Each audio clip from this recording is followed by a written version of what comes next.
Good morning, dear students. Welcome in social science class. Dear students, today we are going to start our next chapter that is related with the geography section. Civic section we have almost completed, and now we can switch to geography section. Chapters 7 and 8 is left. We can start our chapter 7, that is human environment, which is associated different settlements, transport and communication. Very important. These topics we have already read in previous classes also, so I hope it is not that much difficult to understand. Settlement, transport and communication, that is your human environment. So here we have the chapter. We have read in the earlier chapter about environment, which consists of both natural and man-made environment.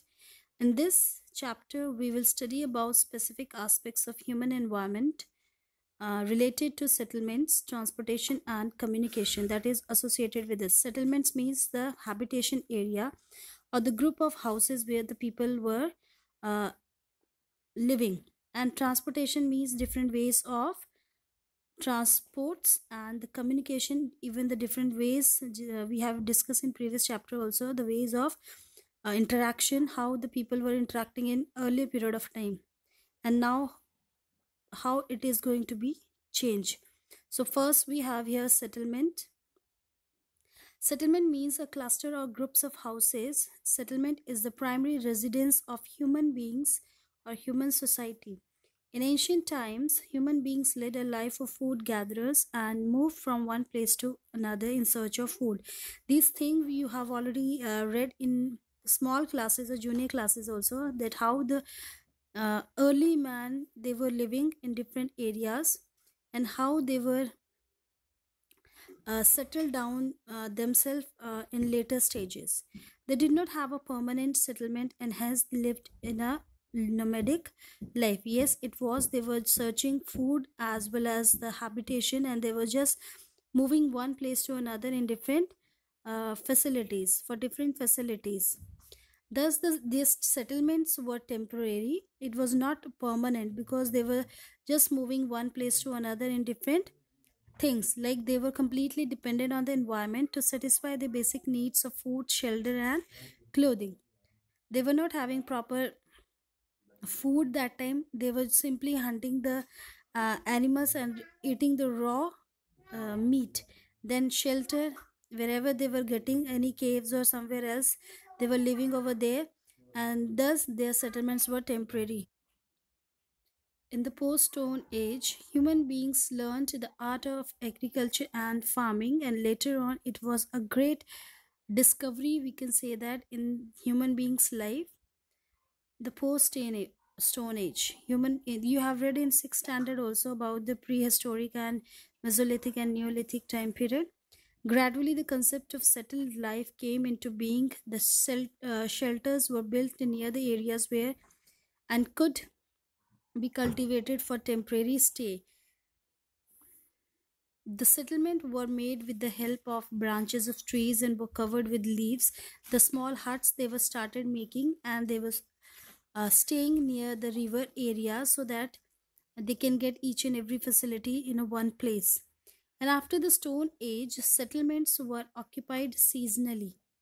Now, human beings started changing their settlements with the change of season.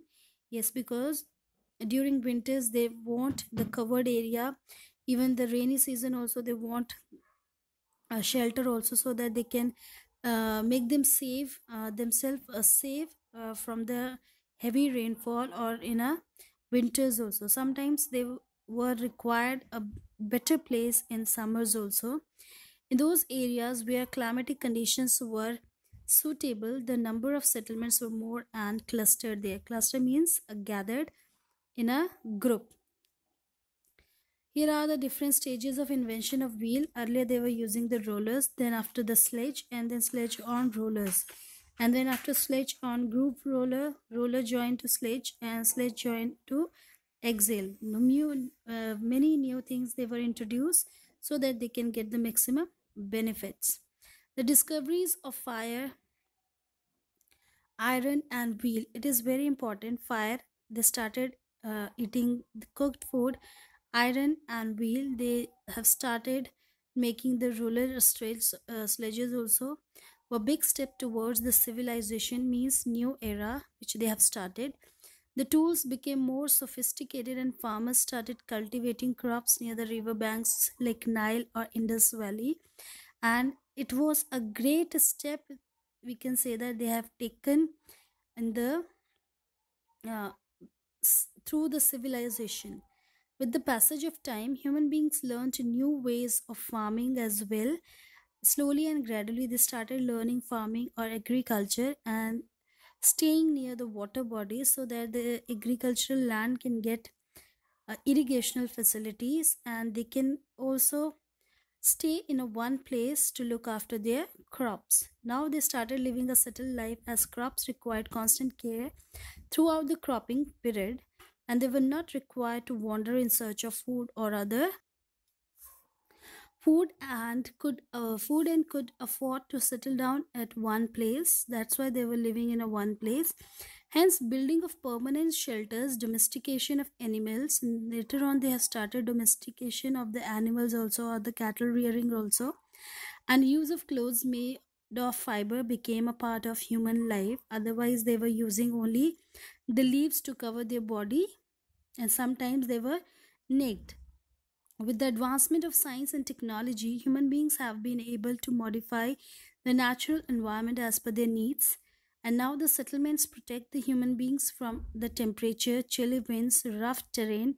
Terrain means topography, the physiography of specific area, and also give them privacy as well. Because earlier they were living in open area and they were not able to make them give space among the others, but slowly and gradually they started living in a proper environment, and they know that what exactly they want, and their requirements going to be changed day by day. With the expansion of agricultural activities, domestication of animals, mining and industrialization, the natural environment has been adversely affected. Slowly and gradually, after the improvement in the standard of living or in the area or an environment, that what will happen, an environment just going to be adversely affected slowly and gradually. And the growth of towns and cities as per the industrialization have shrunk the green belt area, because maximum area was covered by the industrialized or industrial regions. Pollution as well as defective methods of plowing have resulted in ecological imbalance, which is a matter of great concern to all of us nowadays, because human beings, that they are creating problem and negative impact on an environment, and creating problem for the environment after using unnecessary the natural resources. So this thing should be avoided, and we have to concern about our environment, and we have to conserve our environment as well. Here next we have the factors responsible for the permanent settlement. This we will do in the next video. Thank you. Read chapter carefully and try to understand the chapter while watching the video as well as reading the chapter. So thank you.